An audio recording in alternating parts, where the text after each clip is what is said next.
we created the 6 Steps to Building the Best You webinar to answer all the questions that you sent in through our Significance newsletter. We appreciate those responses that you sent in. And what we discovered is that the questions that came in, there were many, many different varieties of the same question. Questions like, I'm not motivated to get started each day. How do I keep my mojo going? How do I overcome obstacles in life and all the circumstances that are out there? These were common questions that people had. Others were sales oriented. Many were goal setting and achievement oriented. And as these questions came in, we started funneling them into specific categories. And one of the categories that kept coming up was, how do I grow?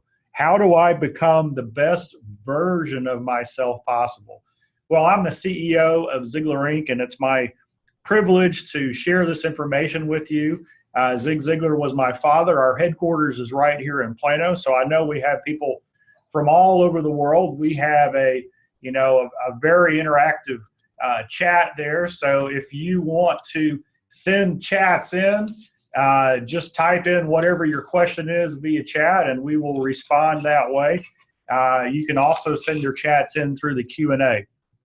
Now, the person who's going to be doing the bulk of the heavy lifting, his name is David Wright. I'm going to turn the camera over to here to David in just a second. David is our head coach at Ziglar. So for those of you who are new to Ziglar, maybe this is your first time, we have a program called our Ziglar Legacy Certification Program. And David came through our very first class.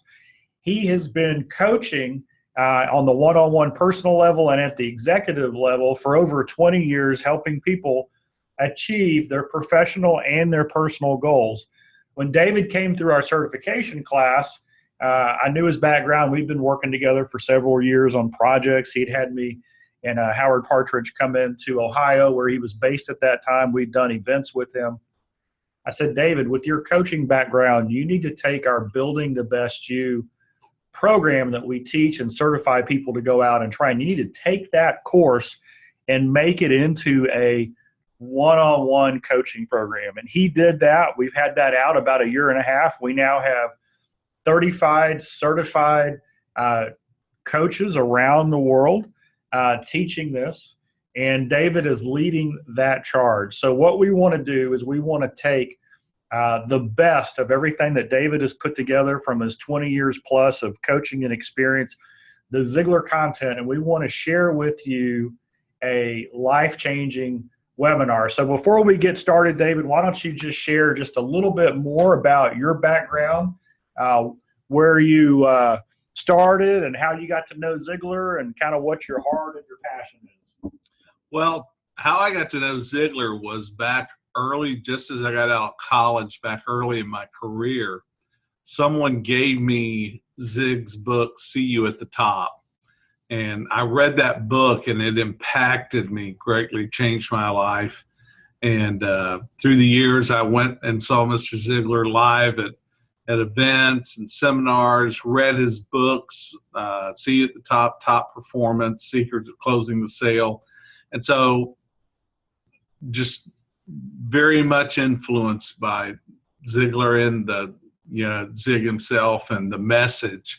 And so it became a guiding voice in my life, so to speak. And so then about 4.5 years ago, 5 years ago, I went to the first actual Born to Win Business Owners Workshop that Tom and Howard Partridge did together, and met Tom, and we became friends and just started working together. So that's kind of how that happened. But my background in coaching is something I've always done. I did it inside the organizations I worked with. I love team building. I love investing in people, equipping them to do their jobs and accomplish their goals and dreams. And so coming from a product development background and project management background, I was doing a lot of that inside the organizations I worked with. And eventually somebody came to me and said, well, can you show me how to get the results you're getting? How do I need to grow? What do I need to do? And so I started coaching that person, and out of that, just kind of, it was very organic. It kind of grew out of that. Somebody heard I was helping this individual, and hey, can you do that for me? And I realized this is a passion I have, investing in other people and empowering them to go be, do, and have. And so that's kind of the synopsis of it, Tom, is how we got here today. And it is my passion.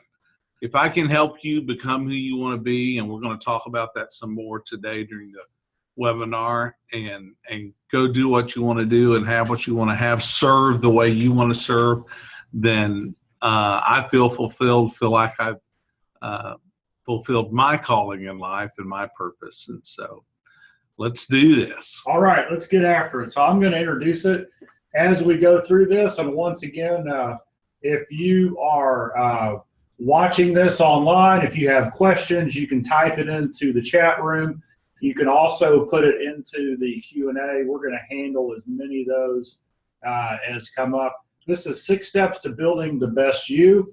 And our promise to you is we're going to show you how to get from where you are to where you want to be. Life is a journey. So many of us, we want to be, do, and have more. We want to achieve balanced success, and that's what we talk about at Ziegler. And there's actually 7 areas of life that we want to be successful in. That's our mental, our thought life, the way we view, our mindset. In fact, mindset, we believe, is, if it's not the most important thing in your life, it's one of the 2 top things that you want to work on.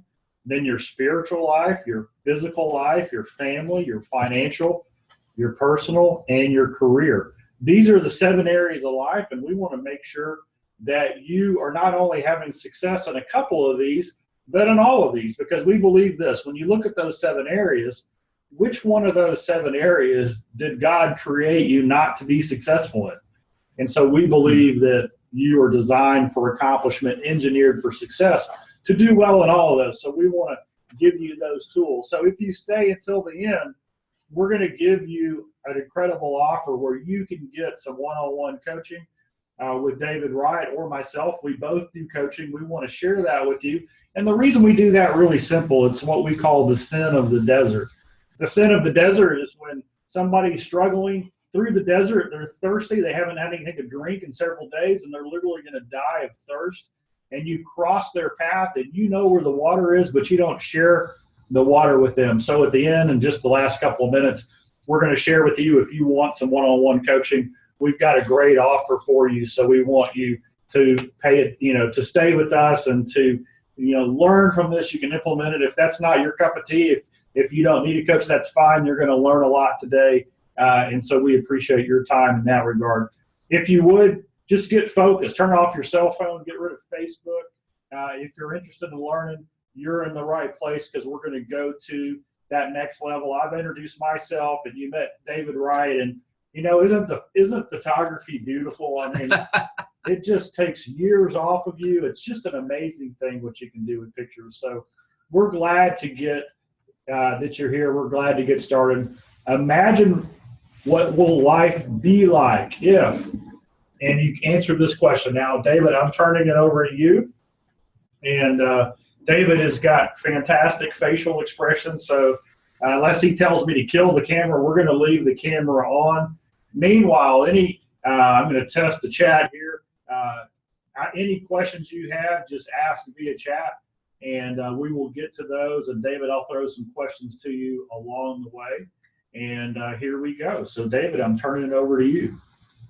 Well, the question that was up is can I do that? I mean, imagine what life would be like if you were able to be who you want to be, to do what you want to do, to have what you want to have, and then be able to go out and impact other lives in a significant way and give the way you want to give, or serve the way you want to serve.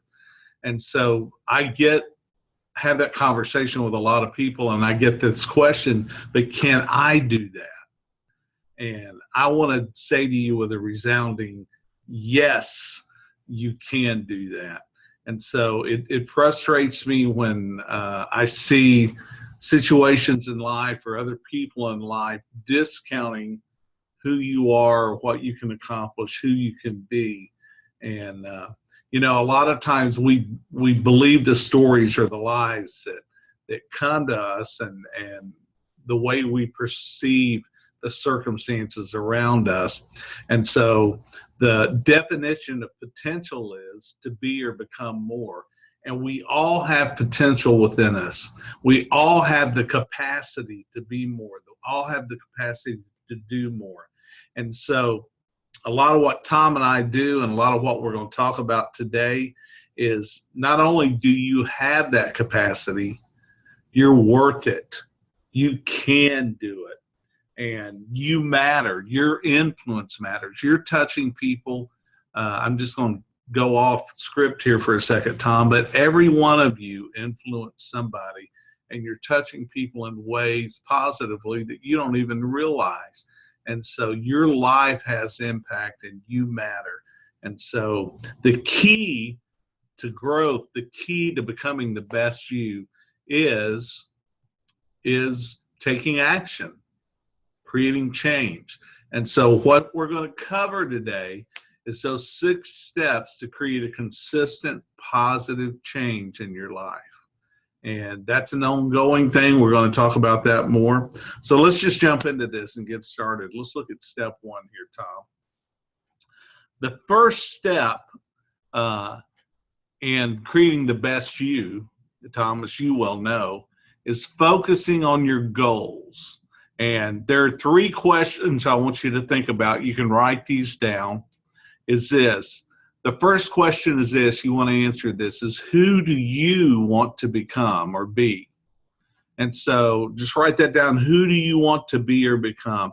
I remember, Tom, a few years ago, right after your dad passed away, about 4 months, we did a legacy event here at Ziegler. And we worked through some of these questions. And I can remember taking my little dream planner home, back to my, not home, but back to my room that night at that time, and at the hotel, and just sitting there working through, who do I really want to be? Who do I want to become? Where have I been? Where am I coming from? But who do I want to be? And getting a real clear answer on that. And then the second question around goals is this, is what do I want to do? You know, a lot of times we're just doing what we need to do because we got bills to pay, we got a family to take care of, we're just getting by. And so I was just working with a lady earlier this year, and so I asked her that question, well, if you could do anything in life, what is it you would want to do? And she began to tell us, well, here was my passion, and here's what I would really love to do. And I said, well, why aren't you doing that? And she goes, well, somebody told me that I couldn't make enough money doing that to live. And I went, well, why is that? And we started looking at examples of people that were doing what she loves doing, and they were actually doing really well financially. And so the point being is this, she had let somebody else's opinion of what she wanted to do influence her away from her passion. And so I asked her, I said, so how long would it take you to get the certification or the that you need, the credibility that you need, the credentials to go forth and do that? And she said, well, maybe a couple years. And I said, so that time's going to pass anyway, whether you do it or not. 2 years from now, you're still going to be the age you're going to be in 2 years. You're going to be at the place you're at. So why not just go ahead and start working on it? And she got so excited, the fact that, wow, there's a way to get from where I'm at to where I want to be and go do what I want to do. And then the third question you want to ask around goals is this, is what do I hope to achieve in the next 2 to 5 years? We want short-term goals, but we want some long-term goals out there that we're dreaming. They may change over time, but still we want to set some things. What do I want to do in the next 2 to 5 years? And so this helps us, if we answer these 3 questions, then we've got the data or the information we need to go back and start setting some short-term goals and identifying, well, to get there, here's what I need to do. So Tom, you got any thoughts on this first step here? When I think about this, and I've mentioned this on other programs that we do, but one of the common things is people get really hung up on what they're doing instead of why they're doing it. Yes. And so what we want to focus on is, if we're going to take this first step, what is it that I want to do is a great question, but why do I want to do it is even better. So identifying the person you want to become, that has a process of understanding, what are my gifts, what are my talents, what are my experiences, what kind of problems do people bring me on a regular basis. That'll tell you kind of what your knack is, or where your gifts are. And so when you identify those kind of things, it helps you in your goal setting process to get a little bit of clarity. Let me see here if we have some questions here that are more specific to this answer. So we're getting some questions in, and what we're going to do is, if the questions are specifically towards the subject matter that we're covering, we're going to address those along as we go. And the ones that aren't, we're going to hold for the end, as if we have time, we'll get to as many of those as we can. So this is a great form, but we want to keep us on task here. There is one question here from Lisa. It says, I need to learn to build self-confidence and let go of fear. So this is like even like step 1A, right? If we want to have the 6 steps to building the best you, That's a great goal. How do we get this first goal of self-confidence and letting go of fear? So let me turn that over to David and get a reply from him on that. So David? Well, I think we all deal with fear, and it doesn't matter what level of life you're at, you're dealing with fear in some way. And fear can manifest itself in ways we don't even identify it as. Like procrastination is actually a manifestation of fear. It's either fear of the unknown, fear of rejection, a fear of not being good enough, a fear of success can even be something that causes us to procrastinate or hold back. And so one strategy is, one guy says, just stand up and face your fears. Just go for it. If you're going to go parasailing, you got to run off the edge of the cliff at some point if you're actually going to do it. And I was reading a book by an author, and he and his son went parasailing down in Central America, and he was talking about running off the edge of the cliff. He said it's the scariest thing he's ever done. He actually, because of the way the wind was carrying him, threw up several times on the way down. And he said, but even with all the fear and all that he dealt with, it was the most exhilarating thing he'd ever done in life. And he was so glad he faced that fear. Well, sometimes that's what it feels like. But gaining confidence is just part of it, is believing in yourself and saying, I know I matter, what we were talking about a minute ago, and I know I'm worth this. And so getting up every day and saying, I'm going to go do this. Confidence means with faith for today. That's what the word actually means. It comes from the Latin. And so there's a lot I could say about that, but part of the way you build confidence is to work on yourself, and as Zig used to say, put the pure, the powerful, the positive in there every day, and start building up yourself and start telling yourself who you are. I just heard recently this last week, somebody said they had told their daughters from the time they were little, and they got this from listening to your dad, about being a good finder and instilling confidence. They told their daughters, what kind of girls are you? And the answer was, I'm smart, I'm pretty. And the gentleman was saying he did that all through his daughter's life. They're married out now and have their own children out in the world, in the marketplace. And to this day, if he calls them and says, what kind of girl are you? I'm smart and I'm pretty. And you help build that up confidence. So find some way, whether it's through things you're reading, things you're listening to, people in your life, the right people in your life who will encourage you and build courage and confidence up in you. Just start finding those little things you can do every day. One more question, just chiming in for the questions here. We got an email question, and this is somebody who's registered for the webinar, and since it came in early, we wanted to make sure that we covered it.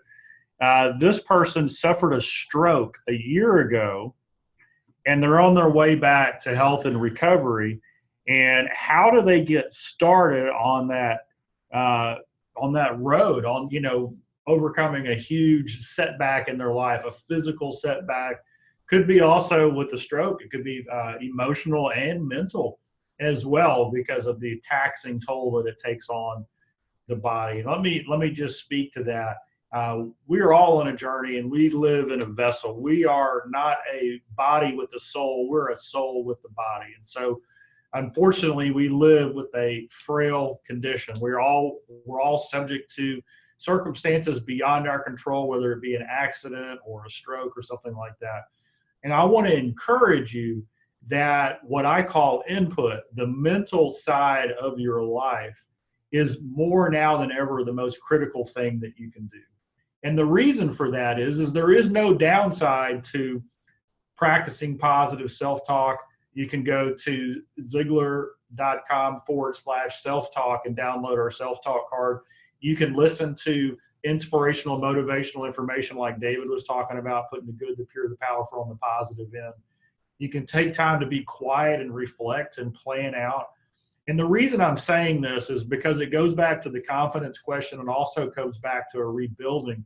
We've got to have that foundation in the right place. If it's not in the right place, then it's going to be difficult to build anything of significance on it. And our foundation might be a little bit limited by the physical things that we've gone through. The second thing is, if you don't have, I hope you do, a support group, not only people in your family or your community who can give you help, but also therapists and rehab and those kind of things, because we got to have a whole body approach, physical, mental, and spiritual, to getting that. And then you take it one day at a time. You try to grow to the next level in each one. So let's go ahead and do this, David. I'm going to turn this back to you, and we're going to go to step 2. Does that sound good? That's perfect. And that what you just did actually set up step 2 very well, because the second part of becoming the best you is identifying where you're at. It's facing reality. And some of the questions you need to answer around facing reality is, where are you at right now? And we need to know where we're at so we can identify where we want to go. You know, GPS, and it happens on my phone all the time, you know, with location services and stuff. It wants to use can maps use the place you're at right now, you know. And so it wants to identify where you're at, so when you tell it where you want to go, it can tell you the best way to get there, the fastest way to get there, the one with less traffic or whatever.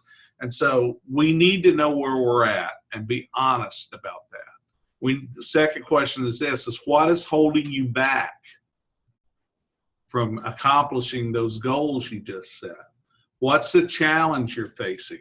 And so we need to know what those are so we can deal with them and create a strategy to move past them. Third question is this, what is the real nature of the problem or challenge you're facing?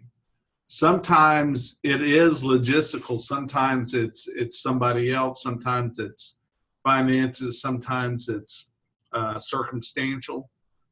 A lot of times it's mindset. It's how we're thinking about something, what we believe about something, our attitude towards something. And those are all things that we have control of, our mind, our thinking, our belief, our attitude, our feeling about something. So what's the real nature of the problem or challenge you're facing? What I like to say about the reality step is this is not a time where we're going to solve the problem. I'm not asking you to do that at this step. It's just a time to gather information and shed some realistic light on the issues that you're facing. And so we don't want the session or this step to get sidetracked by false assumptions or information that doesn't bear on helping you understand where you're at right now, what's holding you back, what are the real challenges. And so the next step we're going to talk about here in just a second is where we start dealing with some of those things. But Tom talks about it, Ziegler, all the time, that we're in the transportation business. We help people get from where they're at to where they want to be. So this step right here is very key. Once we've identified our goals and we know where we want to go, we identify where we're at, and then we can go to the third step, Tom, which is options. And let's just pull that up real quick. And so our options is where we start creating strategy. This is where we start talking about, okay, how are we going to get there? And so to get there, what do you need to do? What do you need to do now? What do you need to do tomorrow? What do you need to do next week, next month? How are you going to do that? Do you need to learn something? Do you need to call someone in to help you with it? What is the best way for you to do that, to get there? Is what you're wanting to do in alignment with your values, who you are, your character qualities, and the things that you believe and value in life. And so what you want to do at this step is explore all the possible options, the behaviors you need to implement, the decisions you need to make that will lead you to the right solution, so you've got a real clear strategy and how to deal with where you're at, and then bridge the gap, create the path to where you want to go. And so this is the strategy phase of what we're talking about. Those first two things, the goals and the reality, is kind of the discovery phase. That's where we're talking about discovering, here's who I want to be, here's what I want to do, here's what I want to have, here's how I want to serve, here's where I'm at right now, here's the challenges I'm facing. That's all discovery. And so now we move into the strategy phase, where we start talking about, here's how I'm going to accomplish that. Here's how I'm going to create the plan. Tom, you got any thoughts? Yeah, let me just share a story with you, because I'm going to go back to the previous screen that said reality, and then this screen that says options, because I think a lot of times we get trapped into our condition.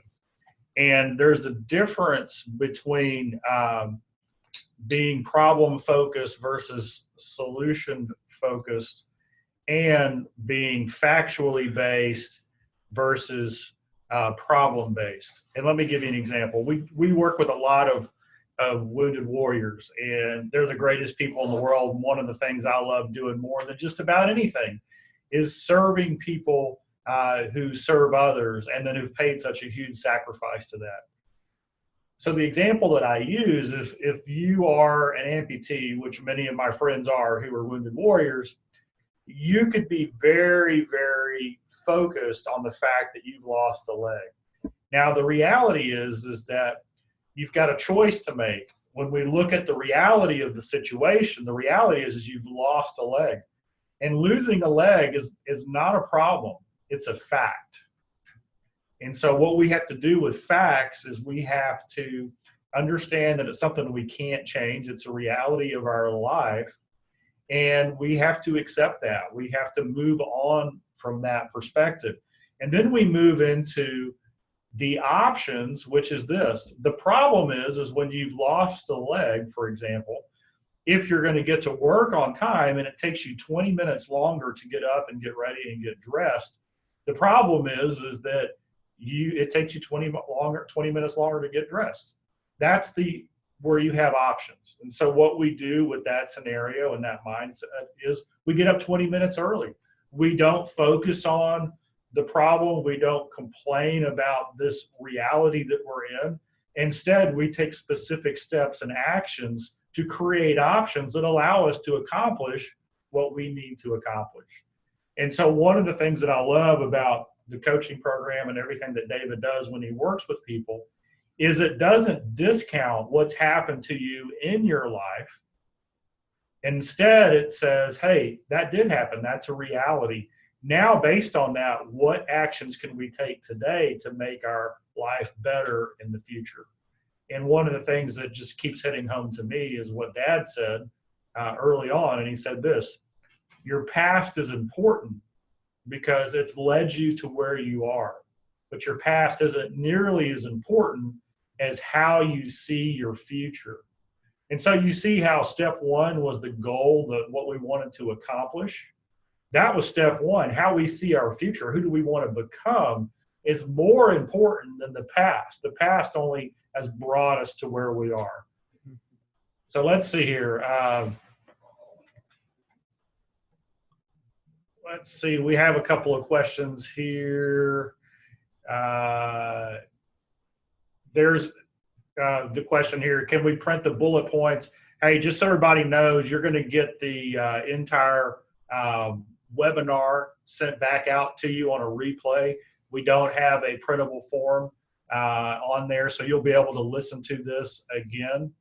And we appreciate all these questions. Let me see here. I'm able to answer the.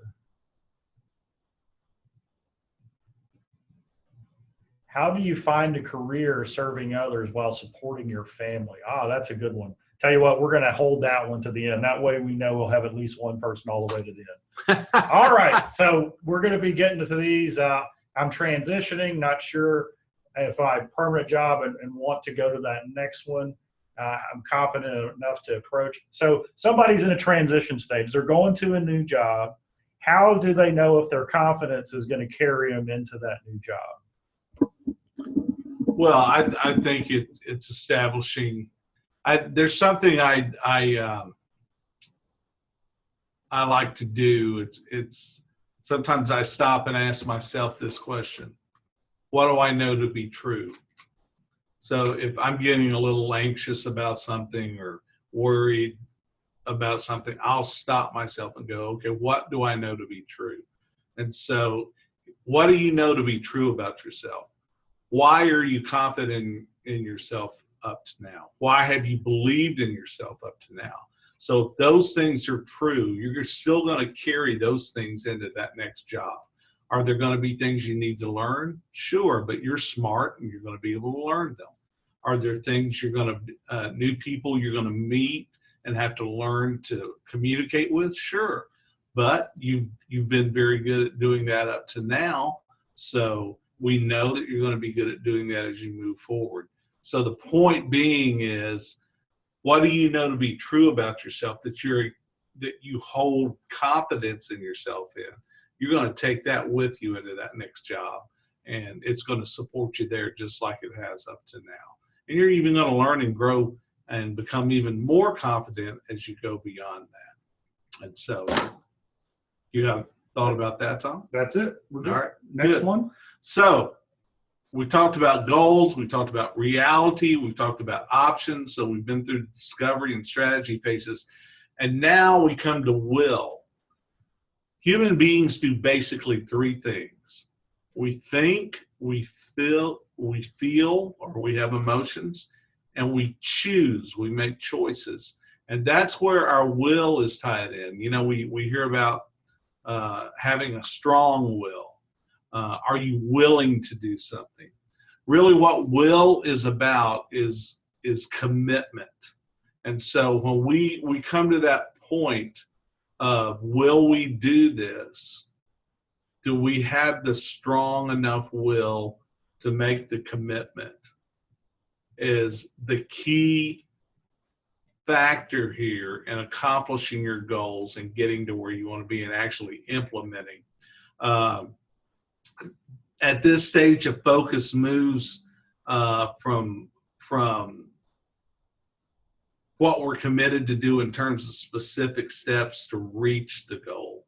And so instead of just strategizing and discovering, now we're coming to that place where we're going to commit that we're going to walk out these steps and we're going to implement the strategy we've talked about, that we're willing to do whatever it takes. A friend of mine and I, we share this thing about the highest level of commitment is the WIT level, W-I-T, whatever it takes. It's not either or, it's both and. And so what are you willing to commit to? And that's something you have to sit down and decide. You have to make the choice that you're going to commit. You know, if you're going to start a new exercise program, you gotta be willing to do what it's going to take for that exercise program to bring you the results you want. So are you going to do it 3 days a week? Are you going to do it 5 days a week? Are you going to do it 3 days a week and then 2 days off, and then, you know, the weekends are free or whatever? Whatever it is, whatever the strategy is, you got to commit to it. And then how long are you going to do that for? And so it's a similar thing. I remember Tom's dad sharing the story of when he started getting physically fit. And so he started off by, he'd walk the block, and then he'd walk a block and a mailbox the next day, and then a block and two. He had a strategy and he committed to it. Pretty soon he was running every day. And pretty soon he had a set amount of miles he was running every day. And so the thing with will is, the thing with our choices is we got to commit to whatever the strategy is and understand, even if we're taking small little incremental steps every day, we're making progress. We just got to stick with it. Will is that thing in us that says, no matter how I feel, I'm going to do it anyway. You know, it's kind of like knowing I need to brush my teeth every night before I go to bed. You know you're committed to it when you crawl into bed and you think, oh my God, this feels great. I'm going to go to sleep, and you remember, oh, I forgot to brush my teeth. Will says, I get back out of bed and I go brush my teeth, and then I come lay down. And so instead of going, oh, I'll do it in the morning. So when we make a commitment to something, it's something we're going to stick to whether we feel like it or not. That's using our thinking and our feeling to drive our choice in a positive way. And so also it looks at this point, it's about accountability. It's sharing that commitment with someone else and saying, will you hold me accountable to do this? We have a certain amount of self-accountability, but we always need somebody to come alongside, that one person we can count on that's going to come alongside of us and go, you did great yesterday and you're looking good, but man, what are you going to do today?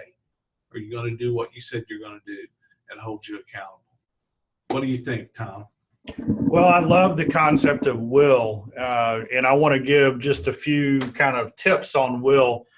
Will is the want to, the heart, the attitude, the passion, the desire. Those are the things that our will is composed of. And in the research that I've done, in fact, Nick just said, how do we improve our will? I'm going to give you an idea on how to improve your will, because it's a simple idea. But it's, even though it's simple, a lot of people don't do this. But here it is. When I was studying on our physical health, there are 3 components to our physical health that will give us good health. And it's what we eat, how much we exercise, how much we move, how active we are, and our sleep. And as I was studying those 3 components, I was surprised to learn that of the 3, the most important, if you can only pick one, get enough sleep, eat the right food, or move and get the right amount of movement. If you could only pick one of those 3, the one that you would pick is your sleep. And so the research shows that our willpower is directly proportional to the amount of sleep that we've gotten. Military research goes into a great deal of how much sleep our troops need to get in the heat of battle. And responders and people who have critical decisions, when they're tired, we know they don't make as good of decisions. Accidents on the highway happen when people are sleepy. And so if you want to increase your willpower, the first thing that you can do is get enough sleep. And for most people, kind of that magic number is 7 hours a night. And so ask yourself, am I getting 7 hours of sleep a night? Now, here's the amazing thing.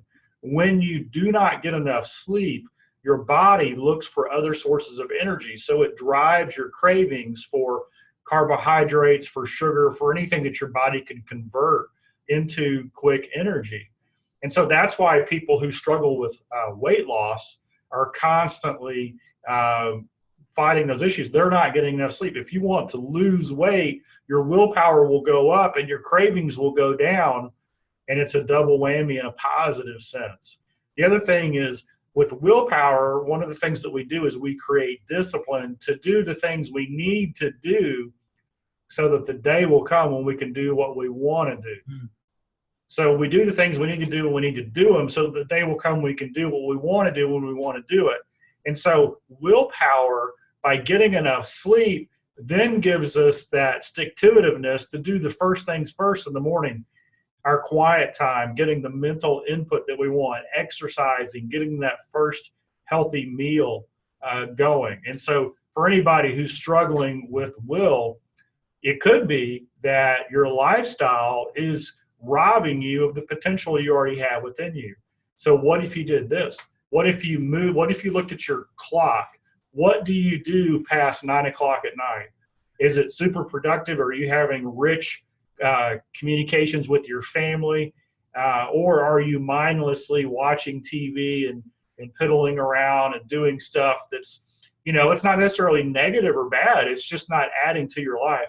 I would encourage you, what if you went to bed 1 or 2 hours earlier and then got up 1 hour early? So maybe you change your sleep pattern from going to bed at 11 o'clock at night and getting up at 5. That's 6 hours of sleep. Let's go to bed at 9:30 and get up at 5. And then all of a sudden you've clicked over into that I'm getting more than 7 hours of sleep zone, and your whole life will change. And then your productivity will go up dramatically. So that's my take on will. Mind says one thing, emotions say another thing. Will always wins. Yep, will does win, especially when you've created a platform for will to get a foothold on. And so we've got to make the physical decisions in our life to give us that. Hey, we appreciate all these questions. We'll come back to get some more of them, but David, I'm going to go on because we're getting close to our hour time frame here. Well, one of the practical ways that helps us improve our willpower or shift it so that it's giving us what we want is tracking. Now, this is something that everybody goes, oh man, a lot of people go, do I have to track? And the reality is this, and guys, I was one of those people that I had to learn to do this. But the benefits of learning to track have been enormous for me. And so tracking is simply this: what did I accomplish? What have I accomplished today? What did I accomplish this week? In fact, I've got some questions I like to ask myself at the end of the day. I call them my end of day reflection questions. And there's several things I ask on there. What did I get done today? What good did I do for someone today? How did I help someone become better, do more, have more? And so tracking is huge. It helps us identify the impact that we're having. It's also a way for us to help attach meaning to something when we track. We've got data, we've got numbers, we know what we've accomplished.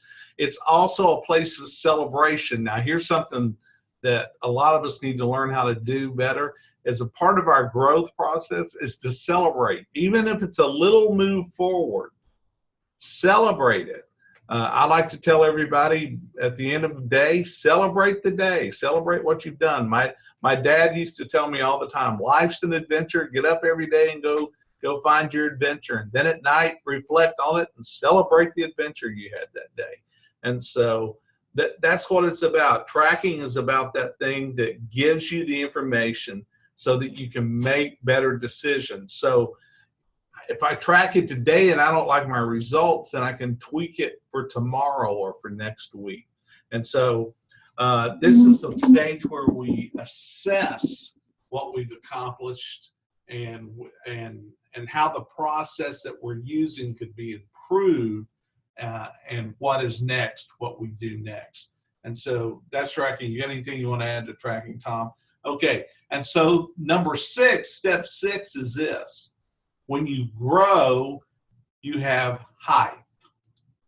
You know, I remember my brothers and I, we had this little door frame that mom and dad always kept our heights on. So we'd always go measure ourselves to see how much we'd grown. Growth creates height. And here's the positive thing about that. Height, it lifts you up and causes you to rise higher. It extends your reach, your influence, and expands your field of vision. Let me say that again. Here's what growth does for you. It creates heights for you, and here's how that's expressed. It extends your reach, your influence, and expands your field of vision. This stage of growth of the process allows you to see what lies ahead and assess other opportunities and possibilities that are available to you now that you didn't see before. That's the other thing, is when we're down here, we have one perspective, but as we grow and we move up, our perspective changes and we see other opportunities and possibilities that lie in front of us. And so, Tom, if you can go to the next slide. What we have here is the growth process, everyone. And you can see there we've used the acronym for growth: goals, reality, options, your willpower, tracking, and height. Now, this is an ongoing process. Once you get down to the bottom, you've created height, and you see those other opportunities and possibilities, you go right back through the process again. Well, what are my goals to help me accomplish those things, or reach those things, or experience those possibilities? Where am I at right now? What's my reality now that I've grown?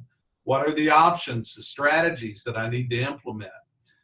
Am I willing to make the commitment? Do I have the willpower to go there? I'm willing to track it. I've got a system. I've got a process in place to track this, to show, to measure, and manage what I'm accomplishing.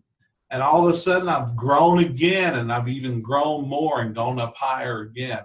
And so this is a process of becoming the best you. Is an ongoing process of life. Tom? All right. So I just wanted to share something with everyone. This is a simple goal that I have, and it started about a little over 3 weeks ago. 3 weeks ago, I was doing our Live to Win members webinar, and we were talking about being in good physical condition. And I said, you know what, I need to do something about that. So I set a goal, and my goal was to do some push-ups. And the reality was I hadn't done push-ups in a long time. And so I had to build into it. And so I looked at my options. How do I grow my push-ups? Well, I have a friend named Evan Desjardins, and Evan is one of our Ziegler Legacy certified trainers.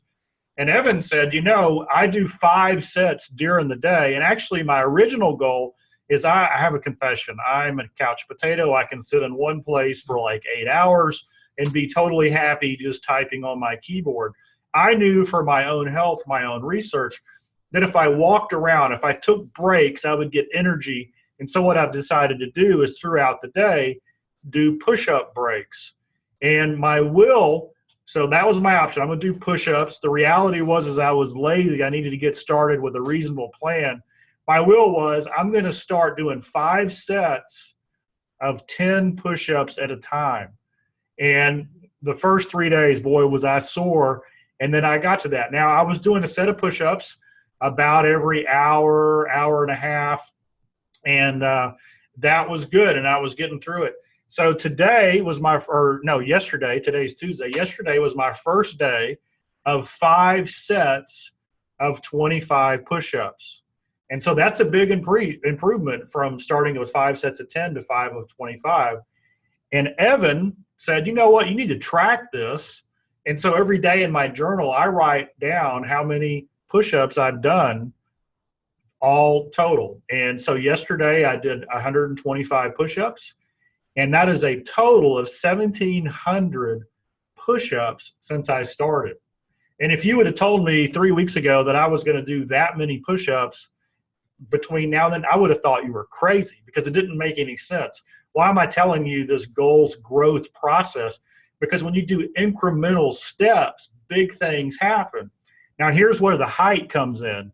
I've already mentioned this before. We love our military, and there's people all over Facebook who are doing 22 push-ups at a time to recognize and support those who serve, and also to call attention to the fact that in our military, we're having on average around 22 suicides a day with people who've come back and they've got PTSD and they've got other issues like that.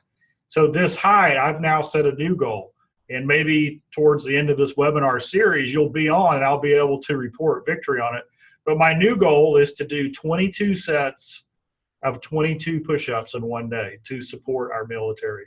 So I just wanted to show you this growth acronym to show you how you can do something small and incremental, and it will grow into something big and provide you with a new vision of what you can accomplish. So there you go. David, I'm turning it back over to you. You want to go to the questions that we've got listed here? So, and also, guys, I wanted to say real quick, that acronym you just saw, that's what our Ziegler coaching process is built around, is those 6 steps right there. And so we work with all of our clients to help create, whether we're working on personal goals or professional goals, business goals, we're still working through that process of goals, reality, options, will, tracking, and height.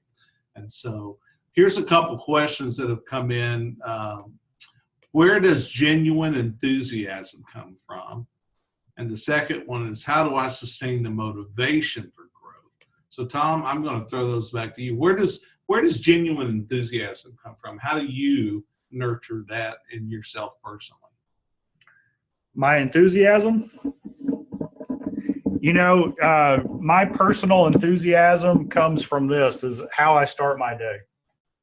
I start every single day with what I call 2 chairs. I got this from my good friend, Bob Bodine. There's actually a best-selling book out right now. It just came out about 10 days ago called 2 Chairs. And the routine that I have is I sit in my chair, and there's another chair. So that's 2 chairs, and one is for me and one is for God. And I just ask 3 questions in the morning. Every morning, same routine. This only takes about 5 minutes, sometimes a little bit longer. And I look at that other chair, and that's God's chair. It's just kind of a signal to me. And I say, God, do you know my circumstance? And of course he does. He's God. He knows everything. Number 2, are you big enough to handle it? That's what I ask God. And of course I know in my heart that he's big enough to handle it. And number 3, God, do you have a good plan for me? And I know the answer to that is yes. And then I go into listen mode and I say, God, what is it? What is your plan for me? And I try to still my mind and I try to listen. And the idea is that, God already knows all about us, and we spend all of our time telling him our problems like he doesn't know it, when instead we should just come into that relationship and say, what's the plan? I need some direction. And so out of that, I get encouraged. I get excited about what's going to happen that day. I start feeling answers, getting answers. Things start connecting for me, and I get excited about that day. And I also spend time in quiet time, and I listen and I read to positive information. That's where my enthusiasm comes from. And of course, I had a good model. That's pretty much what Dad did every day of his life. That's the way he got started. And when you look at the world leaders in any category, business or whatever, whether they're faith-based or not, they all have that similar routine of starting the morning off, thinking, preparing, meditating, doing some physical activity, and getting ready for the day. Awesome. So how do I sustain the motivation for growth? I just want to share a few thoughts, and then Tom, you can jump in on this. A few things for me, it goes back to what am I reading, what am I listening to, and then who am I hanging around or interacting with, professionally and socially. And so let's talk about reading. I always look for things that inspire me and motivate me to grow. And so I'm always reading books, like Tom mentioned, Bob's book, Two Chairs. I'm actually reading that book. I'm about 2/3 of the way through that book now. Another book of Bob's that I thought was a very seminal book was, for me, is The Power of Who. And so that, but I'm always looking for books like that that will stir me and motivate me. And incidentally, going back to the other question, where does genuine enthusiasm come from? Reading books like that stirs hope in me that I can be better, that I can do more, that I can grow more. And so that stirs enthusiasm in me to get up and take action and go do those things. It also helps sustain that motivation in me, because we all get tired, we all get wore out mentally and physically. And so there are times that I know, and what I've learned is I need those moments to every morning to read something inspirational, to read something motivational, to read something devotional that feeds me spiritually, mentally, and emotionally, and physically, to do those things. And so that helps sustain that motivation for growth in me. Second thing is what I'm listening to. I try to listen to things that are along those same lines also. And then the third thing is I look at who I'm hanging around. Are the people around me motivating me to grow? Do they have a attitude of learning and growing all the time? And if I'm around a group of people that are motivated to grow, they motivate me to grow, and they help sustain that motivation in me. So what have you found to be true, Tom? Those are the exact same things that I do, is going through what are the things that inspire me, that lift me up. Because the reality is I get called on a regular basis to encourage others, to help others be, do, and have more than they thought possible, to give counsel, to give wisdom. And that means that I've got to take the time to refuel myself. And I'll just tell a quick story, then we're going to close up here in just a second. You know what?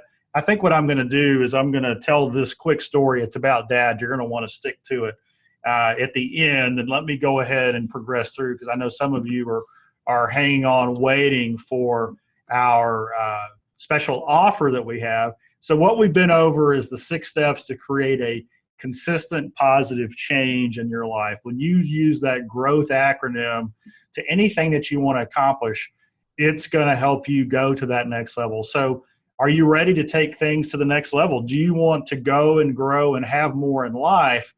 Then what we want to do is we want to help you with that journey. We want to show you how coaching can really help you go to that next level. One-on-one coaching and two-on-one coaching, and I'll explain the difference in just a second. The first one here that we have with our one-on-one coaching is, if you've enjoyed David here and his wisdom, then you're going to get a session with David one-on-one. It's going to be, how long is that session, David? It's an hour-long session. And normally David is $500 an hour, but for one session, what we're doing is we are offering that for $147. This is a one-on-one coaching program. We're going to send out a pre-call form that you fill out. That's going to give David background on you. It's going to let him know what your focus is. And you're going to get all the benefits of a one-on-one coaching session with David for that incredible discounted price of $147. Plus, if you decide to go forward with our coaching that we do, our Building the Best You coaching, we have a very specific program. And we have a bunch of coaches who deliver that, whether it's David or somebody else who might even be a better fit based on your background or your industry. You get a 10% discount for joining us on this one-on-one coaching.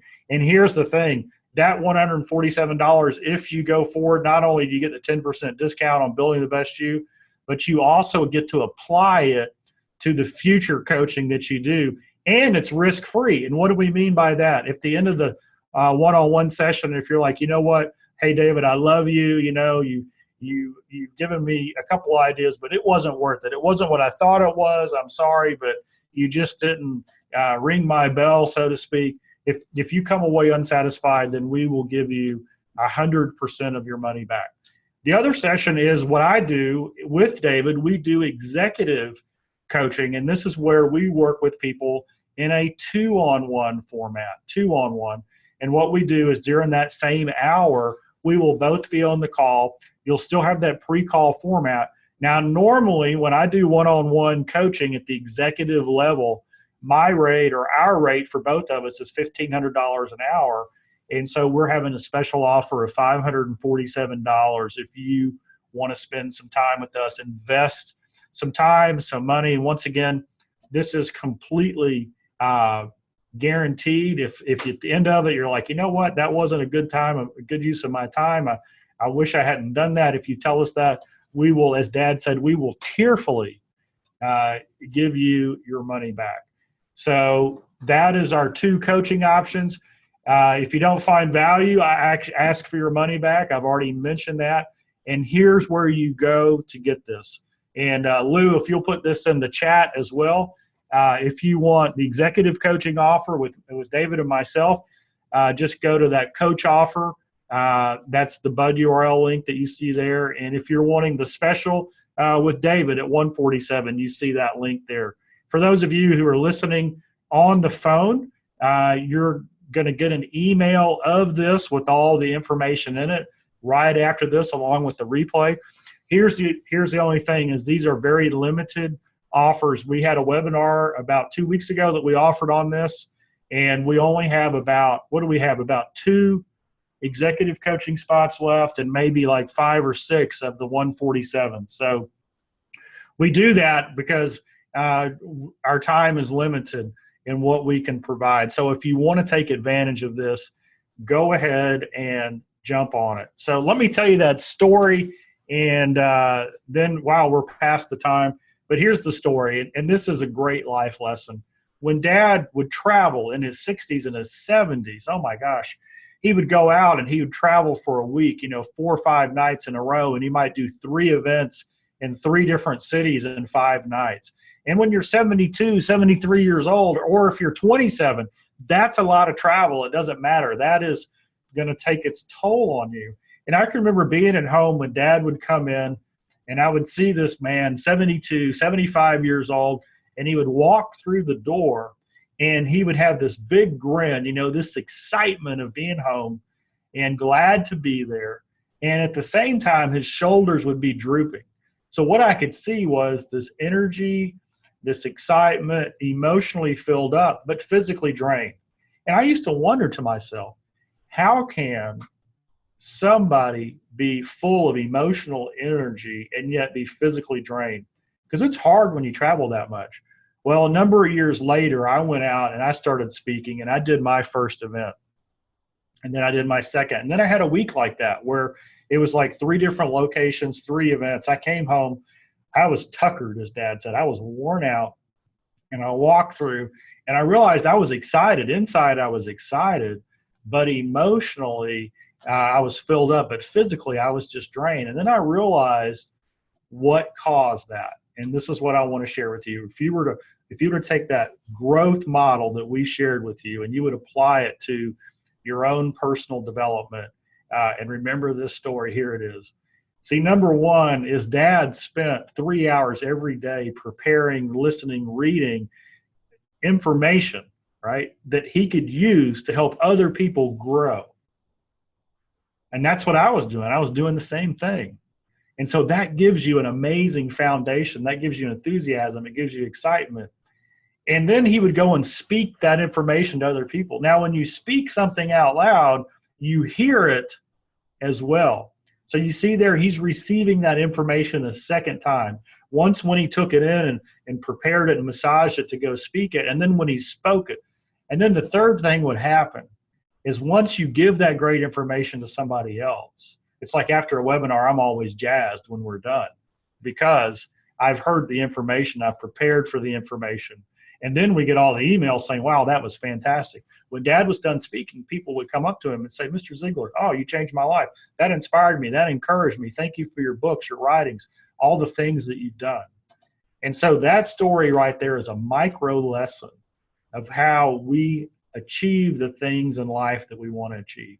Now, here's the challenge. The challenge is that life is crazy. It's busy. There's all these things going on that keep us from doing what we know we should do. So if you're in a position right now where you know you should take the next step. The only thing that is holding you back is, why now? Well, let me give you a great reason why now. Our coaching specials that we have are fantastic ways to start. You know that if you had a little encouragement, if you had some insight, some feedback, if somebody asked you the right questions and then held you accountable to go get the answer, that your life is going to change. And so if you're in that situation right now, I encourage you to join us, myself and David, on that. And we will do everything we can to help you go and grow to that next level. And David, we have gone over a little bit on this webinar. There was one person that we said we were going to answer their question, and I was going to see if I could remember that person's name. Do you recall their name, David? No, he doesn't. So let me look back in the timeline. Somebody was laughing.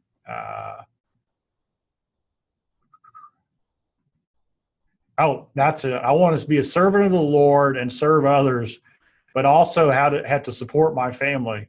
How do you find a career serving others while supporting your family? So let me take a crack at that, David, and then you can wrap it in, then we'll call it a day here. Here you go. One of the things is, and I talked about the what, the why, and the how. My belief is that, and I think you can look at this scripturally as well. I'm not a theologian. I don't pretend to be one, but I think you could check this out. There is no higher plane for a minister, a pastor, a missionary versus somebody who works in the marketplace as a retail clerk or as a blacksmith or as a salesperson or as an executive in the corporate world, or for somebody who works in the nonprofit world. So the reality is we can serve God wherever we are, and we can serve other people through that role. So I don't think you're necessarily trying to defend that serving is better directly than non-directly, but I just want you to know you should have confidence right where you are that you can serve the people that God brings in front of you right now. And so then how do you build a business or a career that allows you to serve other people? Well, I love what Rabbi Daniel Lapin says. He says, the more problems you solve, the more certificates of appreciation that you get. And so you've got to learn to be valuable right where you are. What problems do you solve in your regular business? Maybe that will give you the affluence to take time off to do the extra things on the side. And so you become the best you can be right where you are. Now, there's a lot of people who have tent maker industry or ministries where they are self-funding themselves. So there's a lot of options. I wish we had more time to go into it, but that's just my quick branch there. Hey, Lisa, thank you so much. I hear that you signed up. Awesome. We appreciate you guys. And David, do you want to close us down with anything as we go forward? Sure. One thought with the question you were just answering is, and it's something I try to do every day, is I ask the question, who can I help today? Who can I serve today?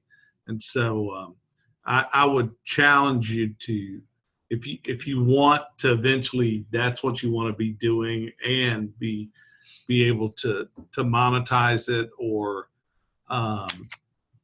fund it in a way that you have the freedom to go do that, is start looking today, praying, God, who can I touch today? Who can I help today? Who can I serve today?